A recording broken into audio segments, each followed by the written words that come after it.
My 28M girlfriend, 26F, told me I have no say because we're not married. I think I just got my wake-up call. So, I'm sitting here at 2 meters questioning everything about my relationship, and I need some outside perspective before I do something I might regret. Background: I've been with Madison for about 2.5 years. We moved in together about 8 months ago. Well, she moved into my apartment that I've had for 3 years. I own it, pay the mortgage, utilities, everything. She contributes maybe $300 a month for groceries, which honestly doesn't even cover what she eats. Madison has this tight group of friends: Amber, Kylie, and Sloan. I call them the Sparrows because they're always chirping and flocking together. They're here constantly, at least 4 or 5 nights a week, sometimes more. They treat my place like their personal hangout spot, leave messes, eat my food, and act like I'm the intrusion when I want to relax in my own home. Here's what happened yesterday that's got me all twisted up. Madison comes home and announces she's going on a beach trip this weekend with the Sparrows. Not asks, announces. Now, normally, I'm cool with her having girl time, but here's the thing. We'd already made plans, solid plans. We talked about checking out that new brewery downtown, maybe catching the afternoon baseball game. And I'd even made reservations at this Italian place she'd been wanting to try for weeks. I was actually looking forward to it because it felt like it had been forever since we had Real One, on one time. So, when she announced this beach trip, completely disregarding our existing plans without even a sorry, but I felt something shift.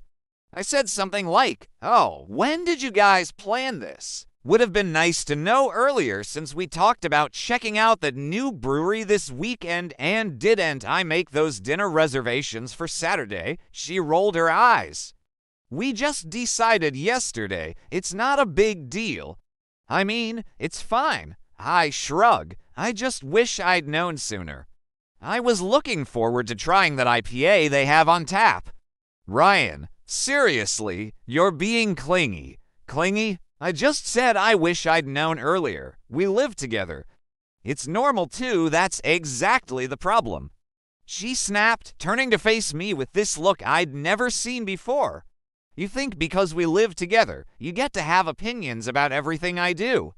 Well, you don't get to have an opinion about what I do because we're not married. This is my life and my decision.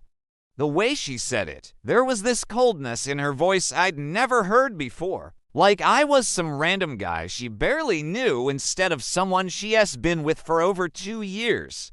Someone who's been supporting her, giving her a place to live, dealing with her friends taking over my space constantly. I just stood there for a minute and something clicked.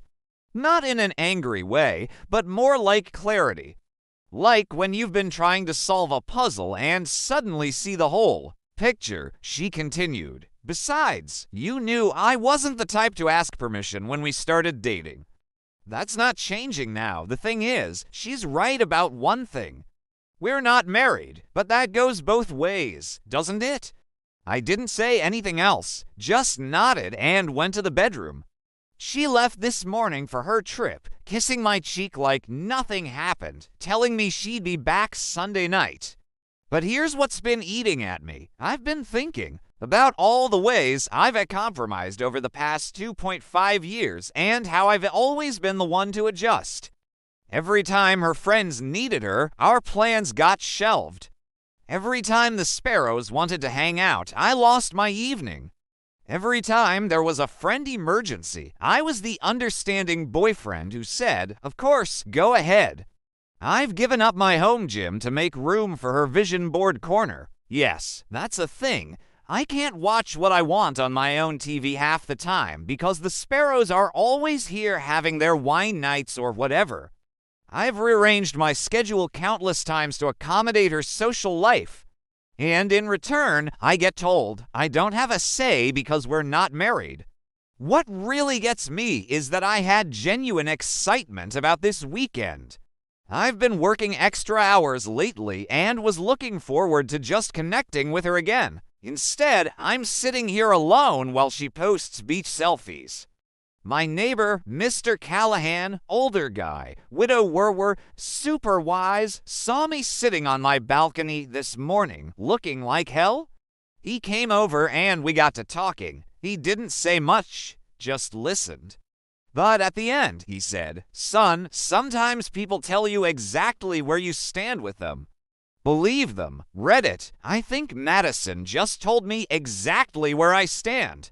The question is, what do I do with this information? Part of me wants to have a conversation when she gets back, try to work through this. But another part of me is wondering if someone who can dismiss me that easily after 2.5 years is someone I want to build a future with. Has anyone else been in a situation like this where your partner basically tells you that your opinion doesn't matter because you don't have a ring on their finger? How did you handle it? I'm not looking to get married anytime soon. I want to be financially solid first, maybe buy a house, but I also don't want to be in a relationship where I am treated like a roommate with benefits until someone decides I am worthy of having opinions. Update 1 posted 2 days later. The response was overwhelming. And a lot of you said things I needed to hear, some harsh truths, but necessary ones. Madison is still at the beach with the sparrows. She's been posting Instagram stories nonstop, drinks, beach poses, the usual. A few stories seemed pointed, like one that said, "Finally free to be myself with her and the girls." Another one, "No asking permission needed." Cool, but here's what I've been doing instead of wallowing. Yesterday, I texted my neighbor, Mr. Callahan, and asked if he wanted to help me with a project. This guy is retired, bored, and honestly probably the most practical person I know.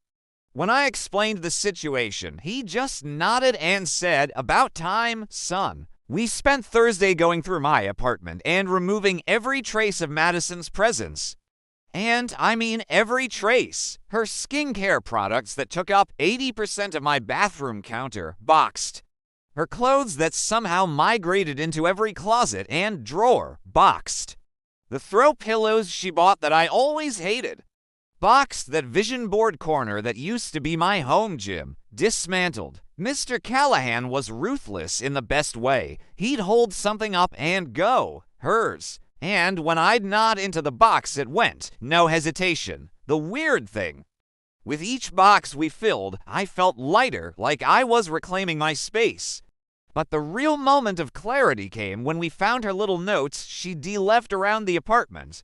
You know those sticky notes that say things like "do and forget to buy wine for the girls tonight," or Amber staying over Tuesday commands disguised as cute girlfriend notes? Mr. Callahan read one and just shook his head. "Son, she has been running your household like she owns it while telling you that you do and get opinions. That's what we call having your cake and eating it too." Today, Friday, I did something I haven't done in months. I went furniture shopping. Remember how I mentioned she took over my home gym for her vision board corner? Well, I ordered new gym equipment. It'll be delivered tomorrow. I also rearranged the entire living room. The couch is no longer positioned for optimal group conversations. Madison's requirement for the Sparrows wine nights.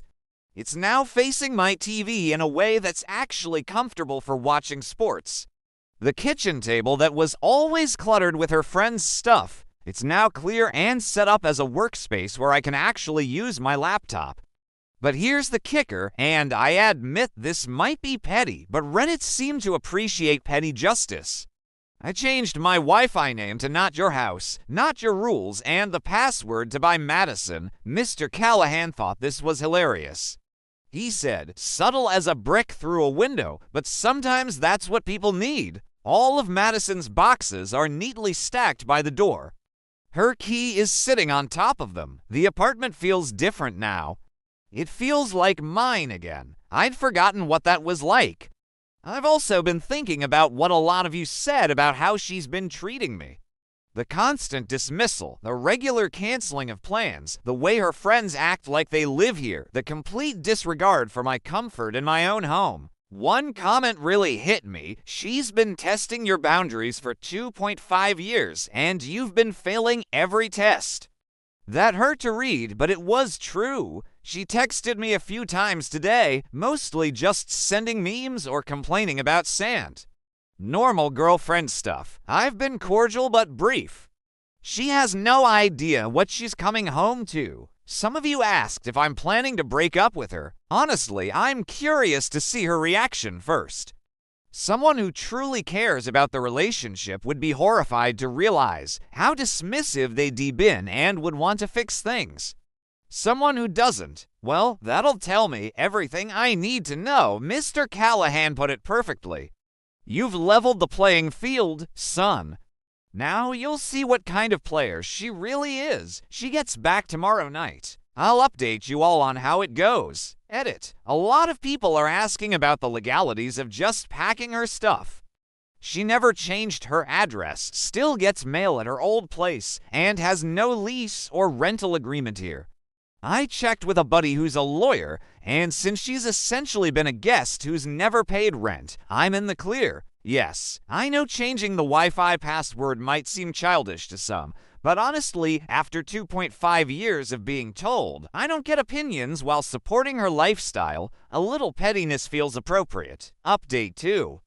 Posted the next day, Madison came home around 8 o'clock p.m. last night, tanned and apparently in a great mood from her beach trip. She walked in chattering about how amazing the weekend was, how the sparrows had such deep conversations, and how she felt so recharged. Then she stopped talking. I was sitting on my couch, which she immediately noticed was in a completely different spot, watching a hockey game on my TV at a volume one could actually hear.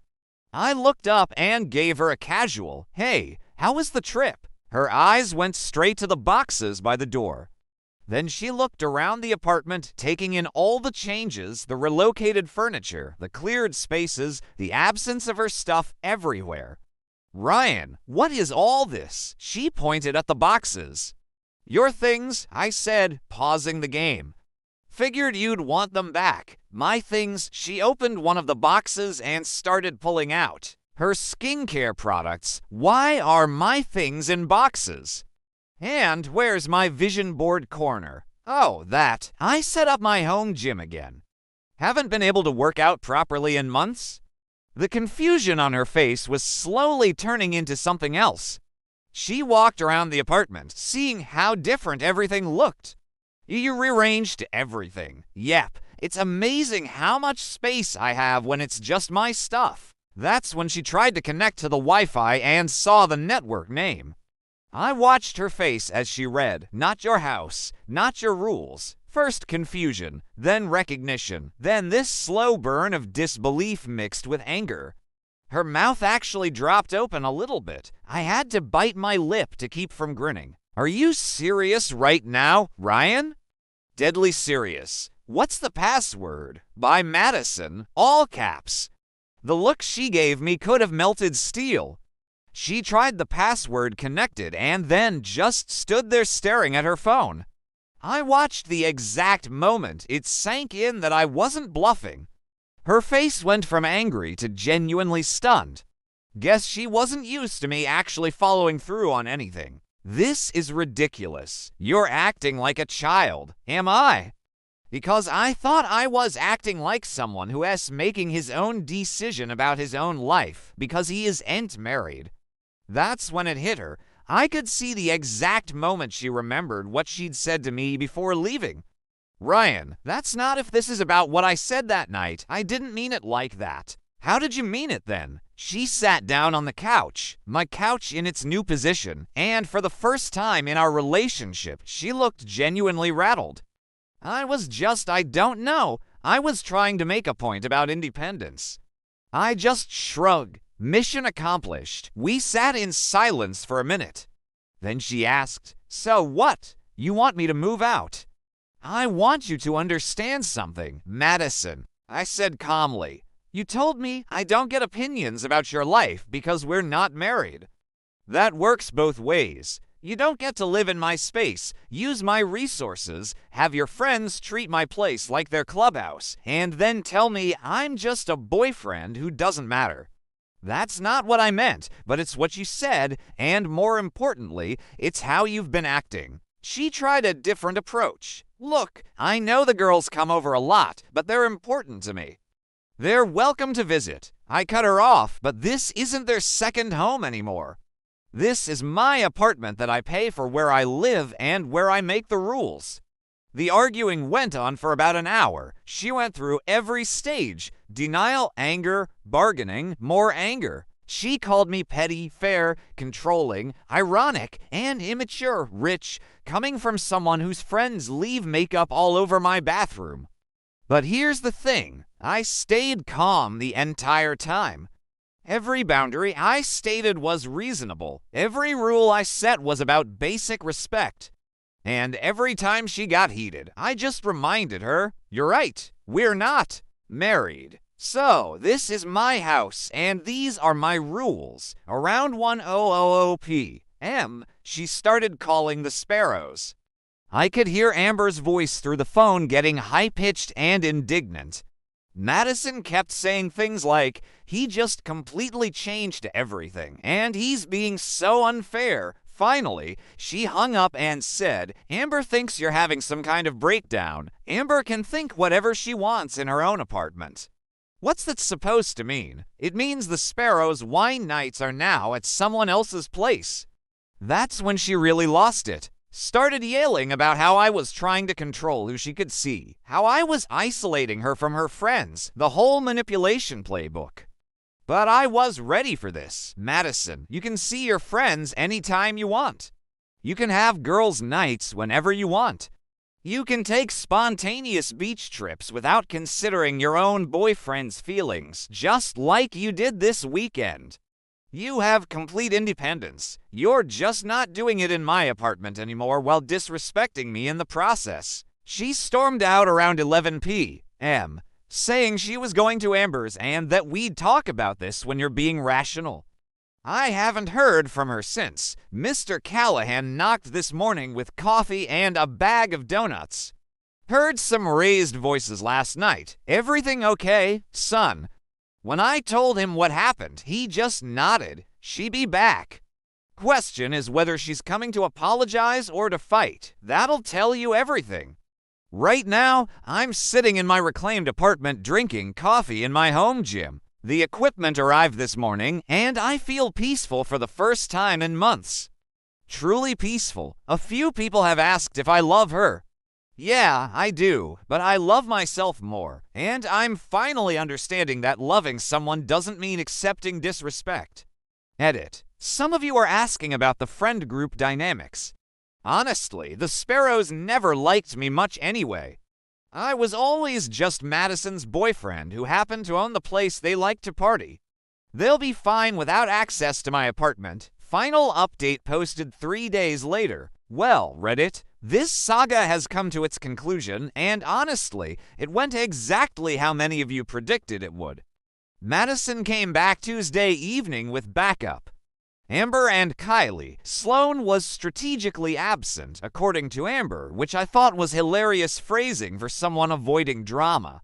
The three of them walked into my apartment like they were staging an intervention. Madison had clearly spent the last 2 days getting coached by the sparrows because she came in with this whole prepared speech about relationship equity and emotional labor and partnership dynamics.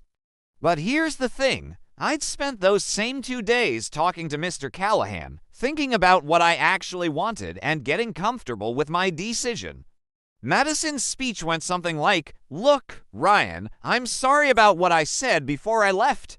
I was stressed and I phrased it wrong, but this," she gestured around the apartment, her hand pausing where the boxes still stood. "This is completely unreasonable. You can't just erase me from your life because of one argument. We're supposed to be partners, and partners find middle ground. I never meant you don't matter. Of course, you matter. But you have to understand that I need my independence, too. Amber jumped right in to back her friend up with Ryan. Madison loves you, but you can't just unilaterally change the terms of your relationship because you got your feelings hurt. That phrase got your feelings hurt like I was some oversensitive child instead of a man who'd been disrespected in his own home. I let them finish their intervention, then asked one simple question. Madison, do you believe I deserve to have opinions about what happens in the apartment I own and pay for? She hesitated. Actually hesitated. After everything we'd been through, she couldn't give me a straight yes. It's more complicated than that, Ryan. No, it's really not, I said flatly. Kylie tried to jump in with some nonsense about how relationships require compromise and growth, but I cut her off. Kylie, with respect, this conversation is between Madison and me in my apartment. But we're Madison's support system, and you're welcome to support her at your place. That's when Amber got nasty. Started saying I was controlling, manipulative, that I was showing my true colors, and that Madison deserved better than this toxic masculinity. I just looked at Madison. Is this what you think? That setting boundaries in my own home is toxic masculinity? More hesitation. Then I think you're being extreme. Extreme for wanting to be respected by my girlfriend in the apartment I pay for. Madison tried one more approach. Look, what if we set up some ground rules? Like, the girls only come over twice a week and they help clean up. And Madison, stop. Just stop. I think that's when she realized I was done. Not angry done or hurt done, but actually completely done. You've been living here for 8 months, I said, treating this place like you own it while telling me I do and get opinions because we not married. Your friends have been using my home like their personal clubhouse while you encourage it. And when I finally stood up for myself, you brought reinforcements to argue me down instead of just respecting me. That's not she opened her mouth to argue, but I calmly raised my hand. The look on my face made her stop short. Let me finish. I've spent 2.5 years accommodating you, compromising my comfort, adjusting my life to fit your needs. And the moment I asked for basic respect, you told me I don't matter because I haven't put a ring on your finger. Well, you're right. We're not married, which means I don't have to accept this. And you don't have a say with what I do either. The room went quiet. So, here's what's going to happen. You're going to take your boxes and find somewhere else to live. The Sparrows are no longer welcome here. Not for wine nights, not for hangouts, not at all. We're done. Amber exploded. Started shouting about how I was punishing Madison for being independent and how I was clearly not ready for a real relationship. But Madison just looked defeated. You won't even try to work this out. Madison, I tried for 2.5 years. I tried when you moved your friends impermanently. I tried when you took over my space. I tried when you dismissed my feelings. I tried right up until you told me I don't matter. I'm done trying. They left with the boxes, all 3 of them.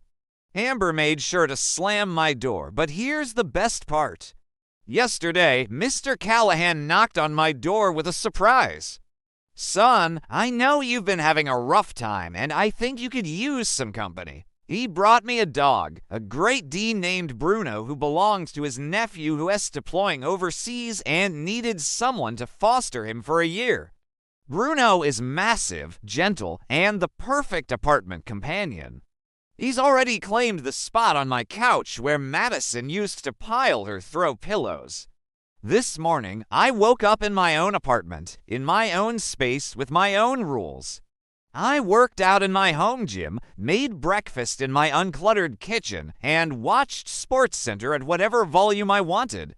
For the first time in 2.5 years, I feel like myself again. Mr. Callahan came over for coffee and to meet Bruno properly. You know, he said, scratching behind Bruno's ears. Sometimes the best thing you can do for someone is show them the door. Either they walk through it or they realize they don't want to. And Madison walked through it. She sure did. Question is, do you feel bad about that? Honestly, no, I feel relieved. I feel free. I feel like I remembered who I am when I am not constantly trying to keep someone else happy at my own expense. Some of you might think I was too harsh, that I should have given her another chance, but she had 2.5 years of chances. She had every opportunity to treat me with basic respect, and she chose not to. The Wi-Fi name is staying, by the way. It makes me smile every time I see it. Edit. For those asking, yes, Madison tried to text me yesterday something about wanting to talk like adults. I didn't respond. We already had that conversation, but the messages only got more frequent. Apparently, she's having trouble finding a place, and staying at Amber's is temporary at best. By message 6, she was asking if she could just grab a few more things and if we could discuss this rationally. Message 10 was about how I was being cruel and punishing her for one mistake. I blocked her after that. Thanks for all the support, Reddit. Time to close this chapter and move on. Bruno and I are going to be just fine.